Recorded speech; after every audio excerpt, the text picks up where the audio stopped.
Data is king. When we look to make a prediction for March Madness, the world demands that we look at data. Especially me, Ed Fang, someone who touts his Stanford PhD. But data isn't always king. At least not the data that we usually think about, like college basketball box scores and play-by-play from the current season. In this episode, I'm going to make the case for subjective opinion, at least when you look at it the right way. Let me explain.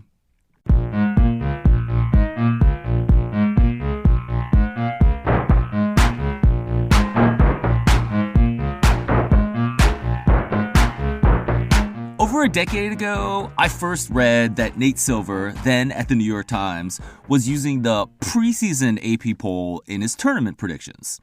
This was kind of shocking to me at first. But then I started reading stuff from Ken Pomeroy, the godfather of college basketball analytics, and he was also talking about how predictive the preseason AP poll was. The idea is pretty simple. It harnesses the wisdom of crowds. No one pollster fills out the perfect ballot. Everyone has biases and bad takes. Some of these people may not look at data at all. However, when you combine all these imperfect ballots together, you get a really strong predictor of team strength. This is the wisdom of crowds at work. Let's look at some results from the preseason AP poll and how it has predicted the last 15 NCAA tournaments. This excludes 2020 as the tournament didn't happen that year.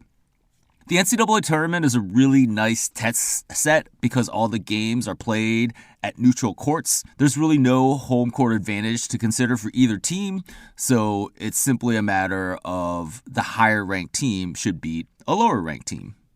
In the AP poll, teams get ranked by points.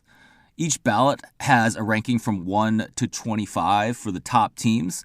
So if a ballot has a team at first, that team will get 25 points.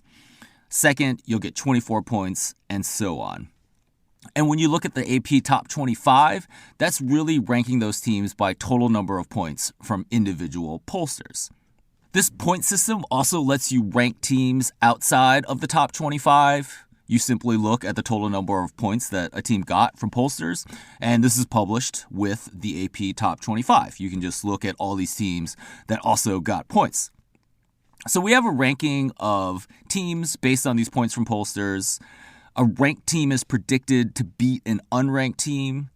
No prediction is made when both teams in an NCAA tournament team are unranked. Over the past 15 tournaments, the higher ranked team in the preseason AP poll has won 70.4% of games. That's 615 correct predictions and 259 wrong predictions. This is a really remarkable percentage. Remember, the preseason AP poll doesn't make a prediction in every game.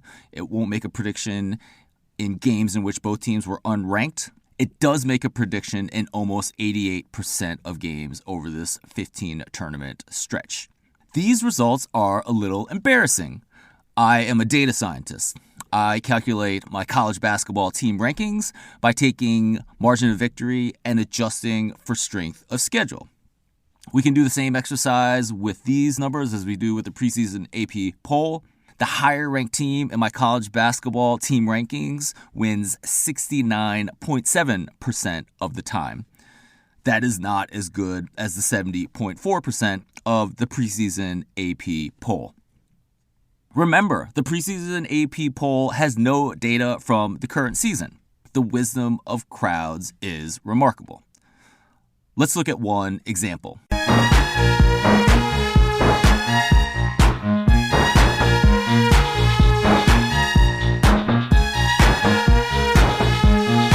In 2018, I wrote about the preseason AP poll in 538.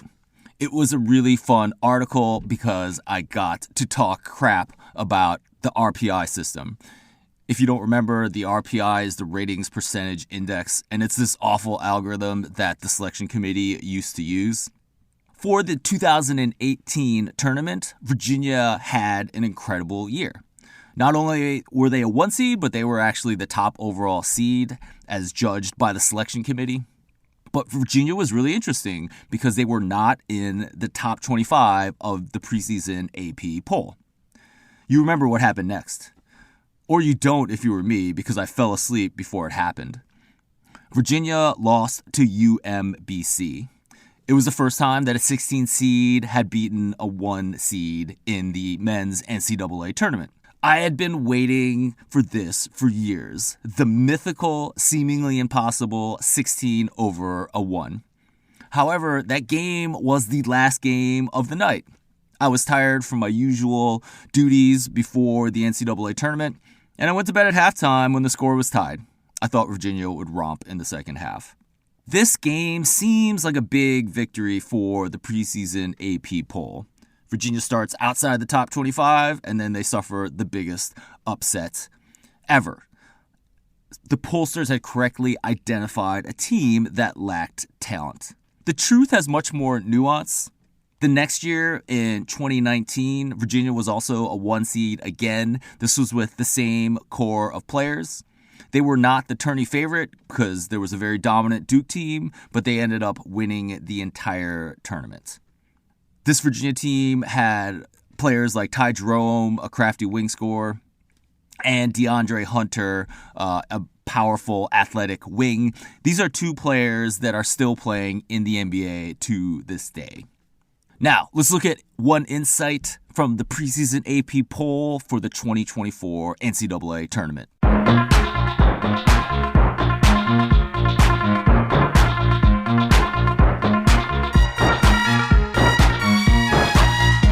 Kansas isn't exactly killing it this season. Heading into the last weekend of the regular season, the Jayhawks have a 22-8 record.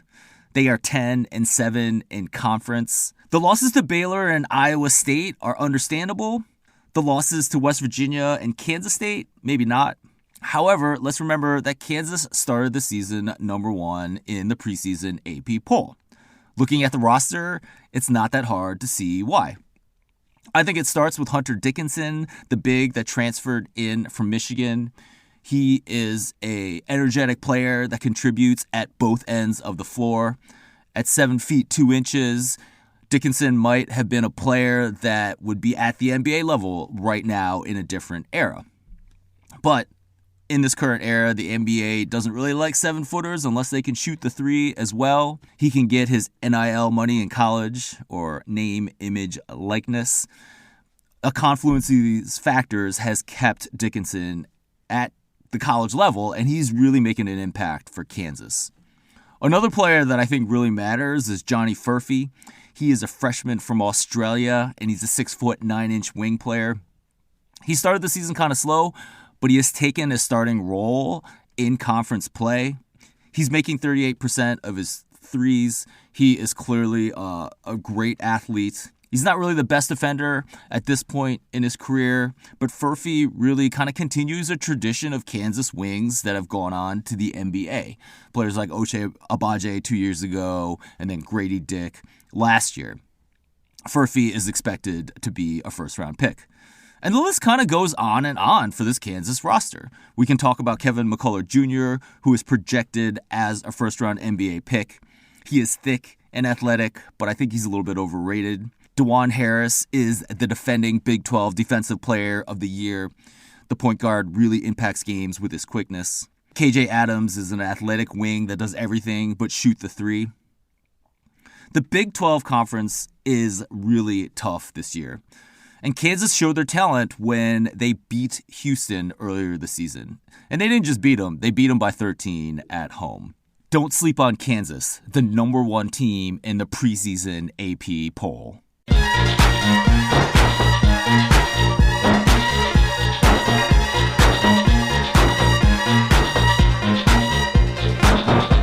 Thank you for listening to this episode of Bracket Wisdom on the Football Analytics Show podcast. This is a daily series of podcasts to get you ready for the 2024 NCAA tournament.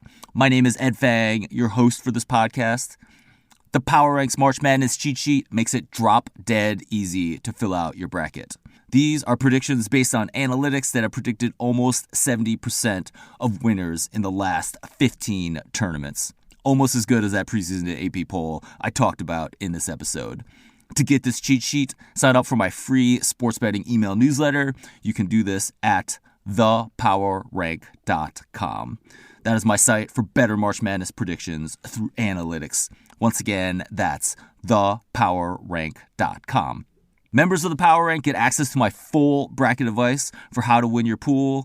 This includes my very best numbers, strategy, and insights into college basketball. Members also get access to all my best predictions and college basketball player props during the tournament. To learn more, go to thepowerrank.net. This is a URL that will take you to a place on my site dedicated to becoming a member of the Power Rank. Once again, that's thepowerrank.net.